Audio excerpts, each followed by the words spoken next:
Hello पिलामाने समस्त को good morning पिलामाने देखंतु OTRIPLC तरफ आय एक अपडेट आसी देखिपे डेट 30 जुलाई 2025 ओके। तो यहाँ क्यों नोटिस ना OTRIPLC जो RI अमीन ICDS supervisor okay SFS jar exam थिला 1 अगस्ट रु 4 अगस्ट मध्य सॉरी 4 सेप्टेम्बर मध्य।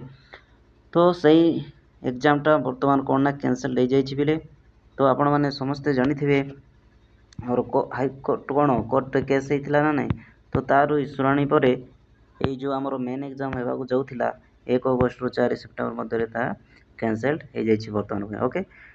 तो पिला देखु जो मेन एग्जामटा होगा जाऊला से एग्जामटा बर्तमान कैंसल हो जाइए। तो बर्तमान एवं आपणकर पुणी थे कौन ना प्रिलिम्स एग्जाम हम ओके बुझीपारे प्रिलिम्स एग्जाम पुणी थे हम समस्ते देपारे प्रिलिम्स एग्जाम पुणी थे जो मैंने जाई नथिले एग्जाम देवाई ओके से एक सुजोग आसी समस्ते जातु एग्जाम दिंतु ओके। जो प्रिलिम्स रे जाई नथिले अप्लाई करथिले वर्तमान जो माने अप्लाई तो करथिले से समस्ते जाइए आपण माने समस्ते एग्जाम दे परिबे ओके।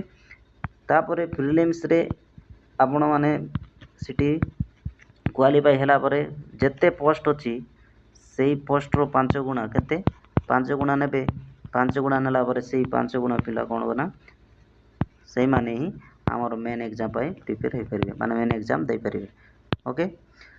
तो वर्तमान कैंसिल हो जाइए आपण देखि परतरे एटी RI अमीन ICDS सुपरवाइजर ARI अमीन SFS okay schedule to be held for वेत की हेबार थिला कैंसिल वर्तमान हो जाइए ओके।